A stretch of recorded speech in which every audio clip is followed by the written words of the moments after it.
unless you're prepared to squirt, Yeah. if it accidentally happens, then you're like, Yeah.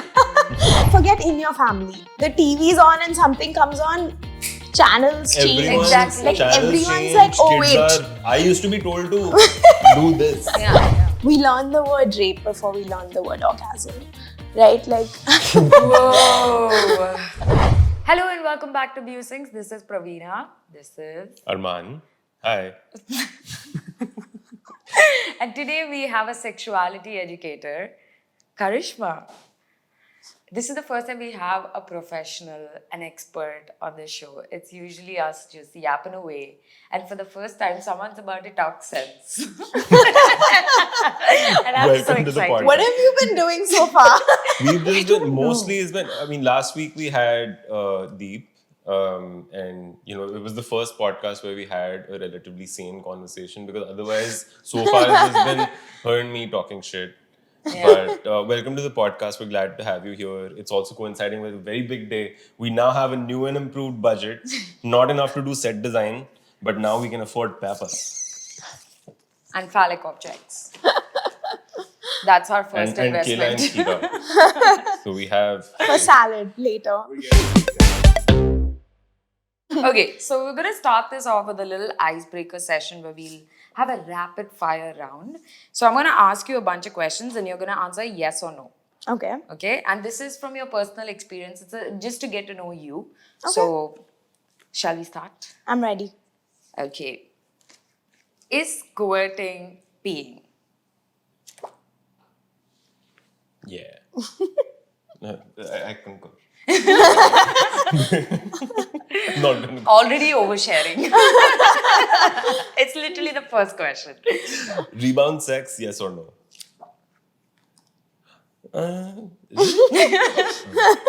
Okay. Does having sex with multiple partners have negative effects on our sex lives? Circumcision, yes or no? I how can I make that choice?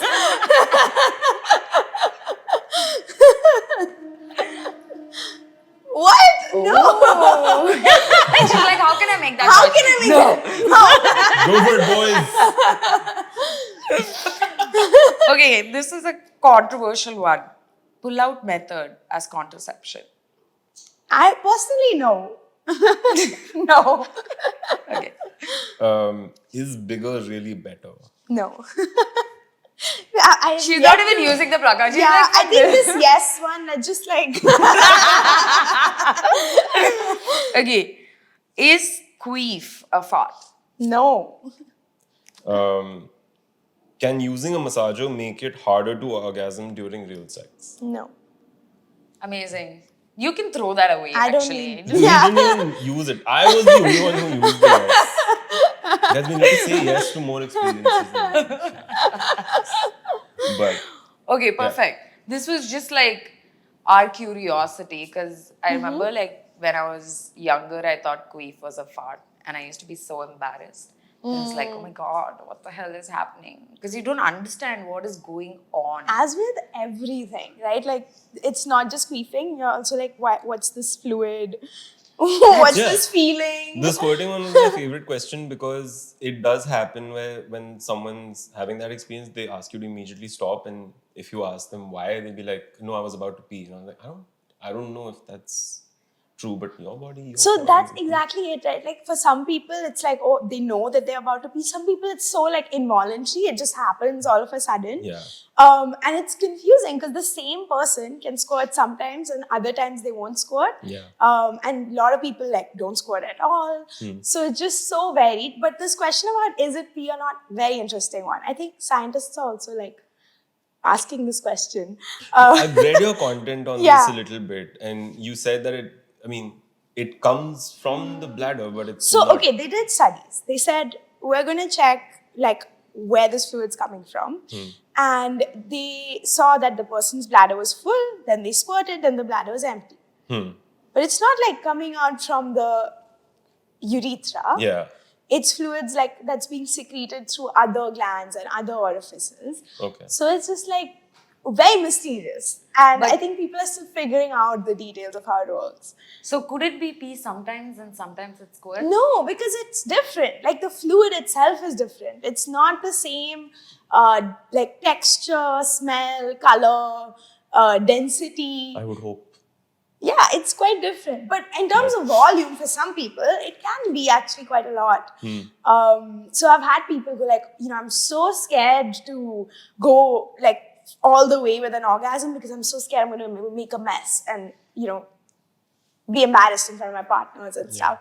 And I'm like, lay down a towel, get a mattress protector. Like, there's so many ways to move around it. But it's 'Cause not I was pee. actually it's that's- not something to be embarrassed of. Yeah. That's something that's very in the moment that I feel like unless you're prepared to squirt, Yeah. if it accidentally happens, then you're like, Yeah. and I think that's true with like most bodily functions, right? Like people feel, even when people with penises, when they come suddenly, they're like, oh no, I'm sorry, I made a mess. Like, like that type of feeling. But it's like, we are just uncomfortable with bodily fluids, period. When it's suddenly, it's a little bit about sorry I made a mess, but it's also about sorry that that happened a bit early. Not me. This is just my friends. there's going to be a lot of my friends ask this. Yeah. Or explain for science. But For science. Just that. It's not my problem. But you know what? It's crazy that you see that guilt across everything sex related. Yeah. Because I feel like a lot of people just watching porn Yeah. feel guilty about watching porn. Yeah. And I feel, I don't know if this is true, but I feel like most women I've spoken to are like, I'll watch porn. The minute it's off, I'm just like feeling ashamed of myself. Why did I do that? Yeah. Is that a normal feeling? And it's very interesting that you ask it about porn, but I've heard people even say this about hookups and sex and their own relationships, right? They're like, oh, in the moment I had a great time, but the moment it was done, after my orgasm, I was feeling really guilty. So it's not just porn. And I think so much of this is loaded with all the social taboos around it, right? Like we have this idea and culture that like no one is having sex other than those who are reproducing. And even those people just do it once, not for pleasure, and then it's done. It's like a one and done thing, and you're married and you're heterosexual, and it's a very small group of people having sex out there, which is so blatantly untrue. And I think a lot of that guilt comes from like people just not being cool about sex as a concept, being comfortable with the idea of pleasure. And the idea of pleasure, like actually, over time I've realized is not just to do with sex. Even when we eat something delicious, when do we do that without guilt? Yeah. Right? Like or when do we like chill? We go like, oh, I wasted the whole day.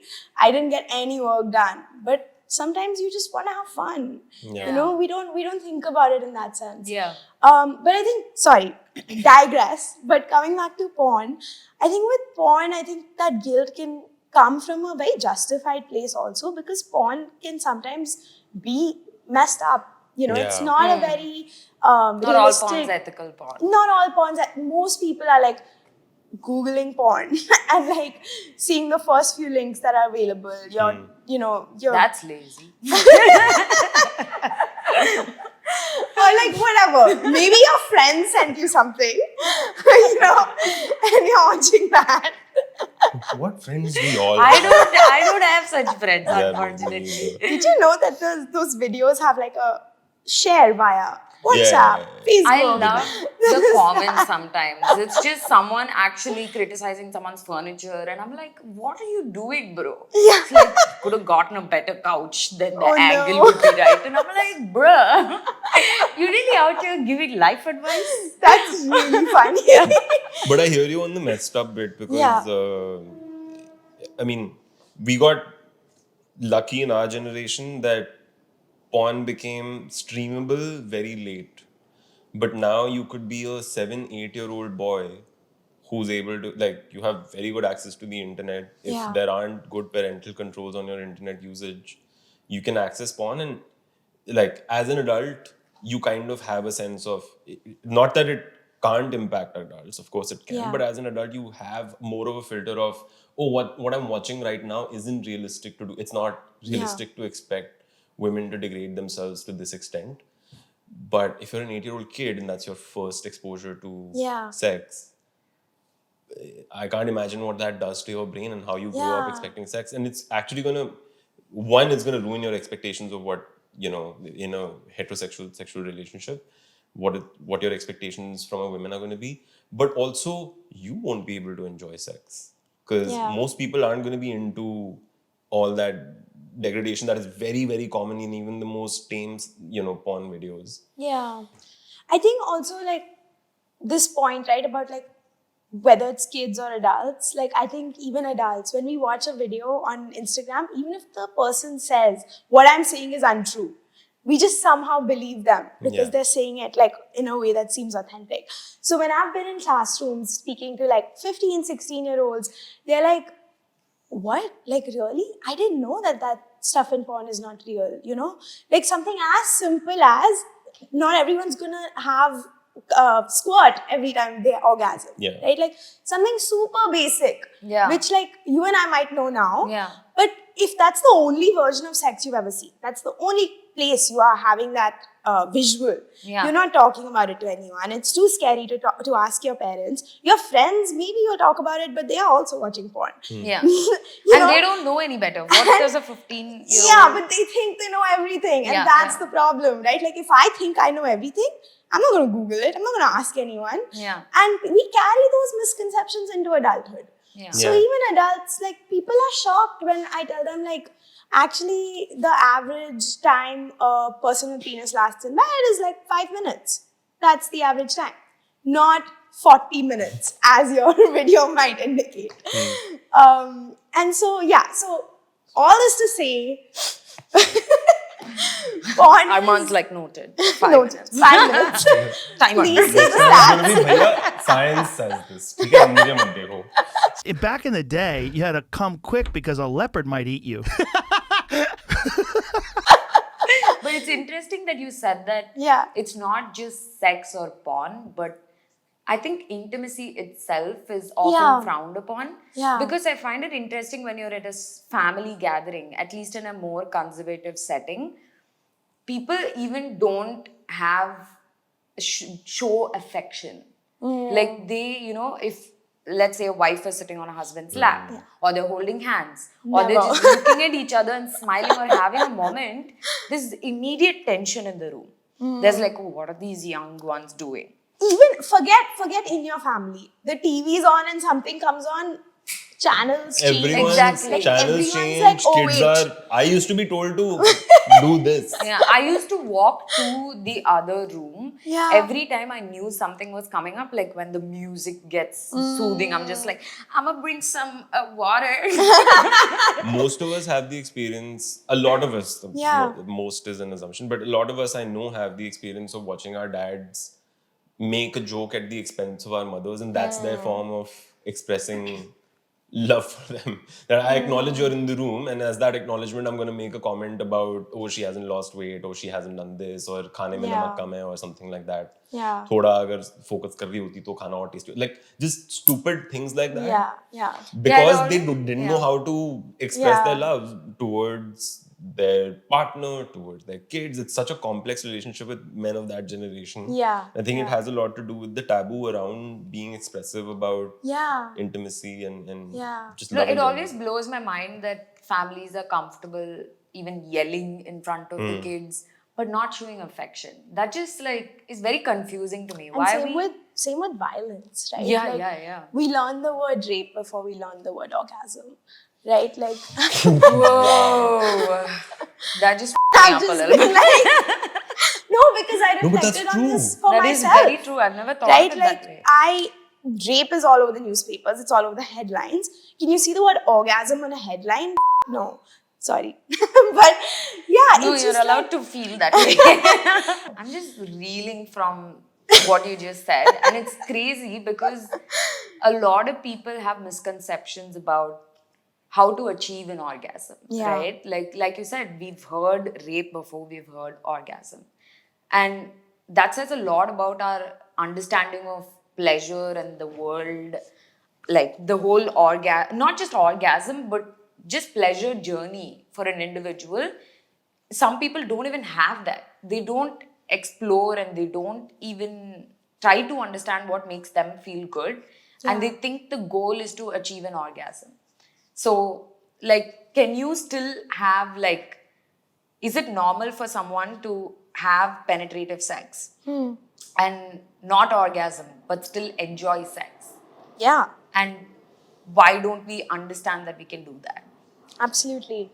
So I think orgasms, particularly like from a porn point of view, right? Like if your idea of what sex looks like is from porn, orgasms are great to watch. Like they have so much dramatic value.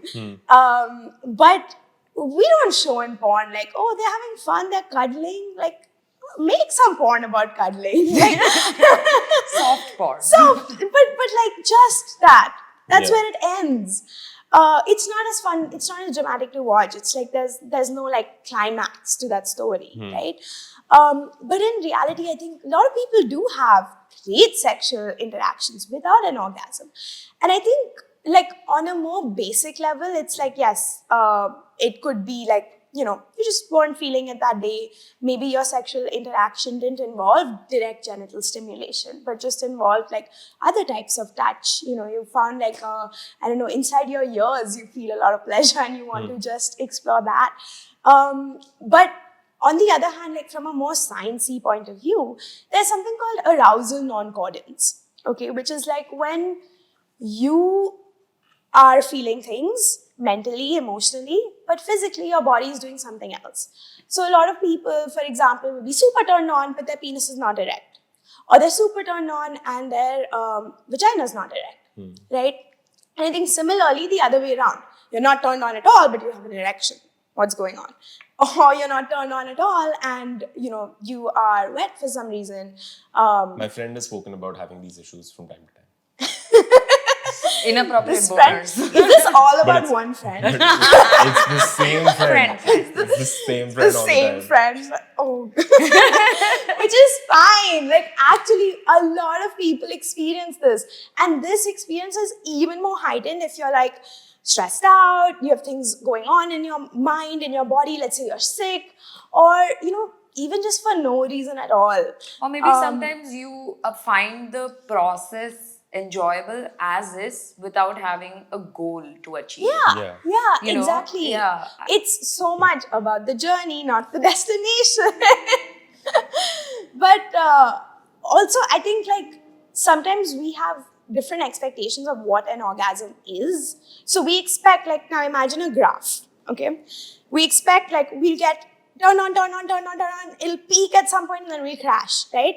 That is actually, like, they say that is for people with penises. Yes, that happens a lot. And that's also like for people with vulvas. But for people with vulvas, there's also like, you can have one which goes here, plateaus, stays there at that level for a long time and then dips. Or you can have one which like goes somewhere, have like many little peaks. And then, you know, whenever the person's done, they're done. And so, like, yeah, you may not have that big dramatic peak, but you can have a lot of other smaller moments of really intense or meaningful pleasure. Could be like a lower intensity, sustained pleasure over time as well. Yeah.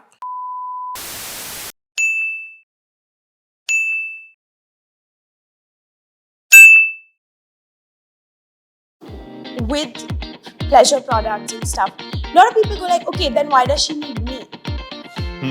Exactly. Why does she need me? Foreplay is your friend. That's a nice way to put it. I also say foreplay is sex, right? But 100%. yeah. Why did we take a golden hour?